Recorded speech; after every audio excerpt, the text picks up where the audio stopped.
नमस्कार दोस्तों, मैं हूं अंकित और आप देख रहे हैं W2H।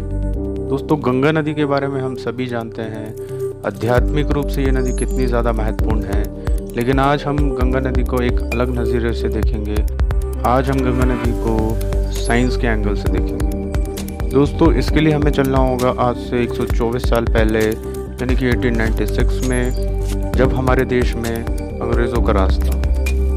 उस समय हमारे देश में एक बीमारी फैली हुई थी जिसका नाम था कॉलेरा, यानी कि हैजा। तो इससे निपटने की जिम्मेदारी ब्रिटिश बैक्टीरियोलॉजिस्ट अर्नेस्ट हैंकिंग को दी गई। तो अर्नेस्ट हैंकिंग्स हैं, वो इंडिया में आए और उन्होंने अपने एक्सपेरिमेंट्स चालू किए। दोस्तों, कॉलेरा जो है वो फैल रहा था एक बैक्टीरिया से जिसका नाम था विब्रो कॉलेरा बैक्टीरिया। और ये जो बैक्टीरिया है वो फैलता है पानी के थ्रू। इसके लिए उन्होंने भारत की अलग अलग नदियों के पानी के सैंपल इकट्ठा किए और फिर उन्होंने ये जो बैक्टीरिया है विब्रियो कोलेरा बैक्टीरिया, जिसकी वजह से ये कॉलेरा फैल रहा था, उन्होंने उसको जो नदियों के सैंपल्स थे उनके साथ टेस्ट किया। लेकिन जैसे ही उन्होंने अपनी टेस्टिंग ख़त्म की तो उन्हें जो है एक बहुत ही अलग सा पैटर्न देखने को मिला।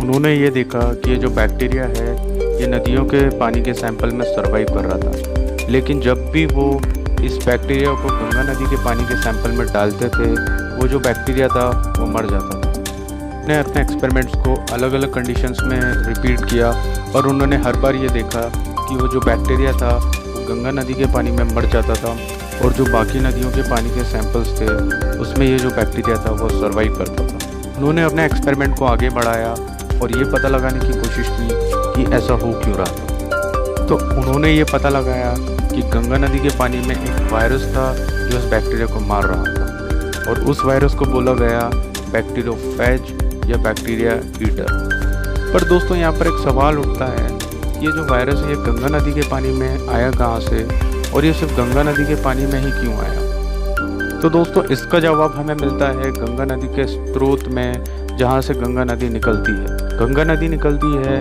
वेस्टर्न हिमालयाज़ के गंगोत्री ग्लेशियर से।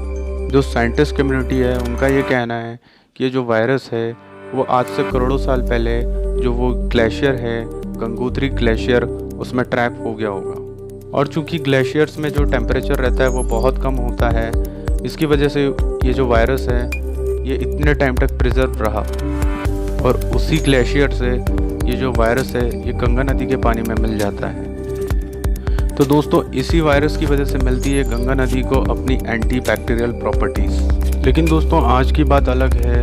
आज वाटर पोल्यूशन इतना ज़्यादा बढ़ गया है कि गंगा नदी का पानी एंटी बैक्टीरियल तो छोड़ो, पीने लायक भी नहीं बचा है। तो दोस्तों, आज के लिए बस इतना ही। आई होप आपको ये जानकारी अच्छी लगी होगी। आज आपने कुछ नया जाना होगा। दोस्तों, इस वीडियो को कर दीजिए शेयर और इस चैनल को कर दीजिए सब्सक्राइब। दोस्तों, मैं आगे और भी ऐसी बहुत सारी वीडियोज़ बनाने वाला हूँ अलग अलग टॉपिक्स पर। तो मिलते हैं अगले वीडियो में।